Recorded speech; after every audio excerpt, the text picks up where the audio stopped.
There's not a soul below, I do not wish to be its only occupant. Time changes yearly and troubles is subject. I feel the pond freezing around my ankles, and soon I won't be able to make my escape. I'm on the vanguard of a tired generation who hasn't reached a plateau. Security blankets are played out, but I'm not ready to read the cards. It's time for the choice, but I have no purities. Why is everyone holding scissors? My palms are drier than ever, and I'm still waiting for something I do to inspire myself. There's a rope tied on my blanket. Why can't I read it? There's no trampoline, but if there was, please let the rust be on the springs. The whites of my eyes take on the color of a cylinder at times, and smelling phone's ring has turned over a new leaf for me. Maybe that's where I see myself in 10 years, after the next 10 years, following the arrival of my taxi to the tattered runway where I shall heave myself. I have 3 books I write in, and I'm still asked to hit on women. I could use a smaller bedroom so the corners weren't so hard to crawl to. I lionize those who wish nothing of themselves, but I feel I will be unfulfilled by this time in 1 year. I take pride in routine driving. Leave me alone while I cliff dangle. I wave my white flag with ink blotches scattered in the corners at my catcher.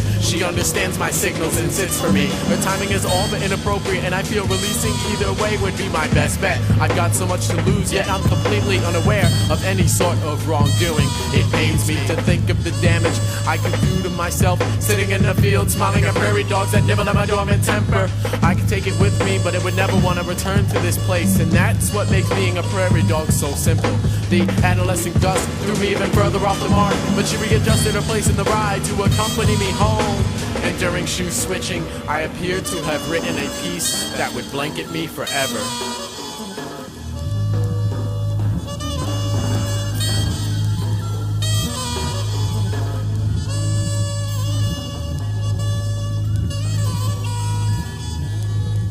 They wanted me to give it all up. Try as I may, they wouldn't let me be naked on the beach. I hope this day would have come at a later date, but apparently everyone loves to work 15 minutes for 2 cents. They wanted me to give it all up. Try as I may, they wouldn't let me be naked on the beach. I hope this day would have come at a later date, but apparently everyone loves to work 15 minutes for 2 cents.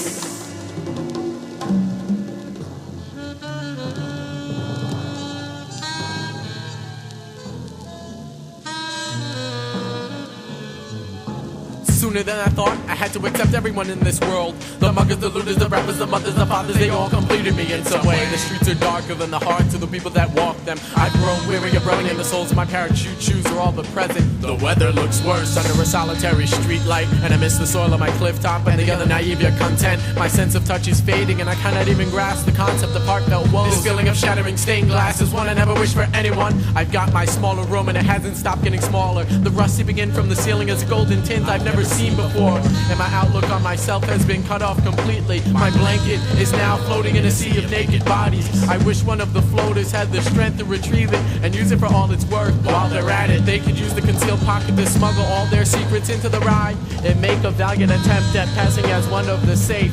But I doubt that their woolen facade will do them much good. They gnaw on bedpost-shaped trees and see hammocks between the limbs. They're living triple lives, the then, the now, and the next. They're filling out braille on books filled out with the language of the safe, and wonder why all their attempts at comprehension fail. They drop their heads and count cracks in the sidewalk.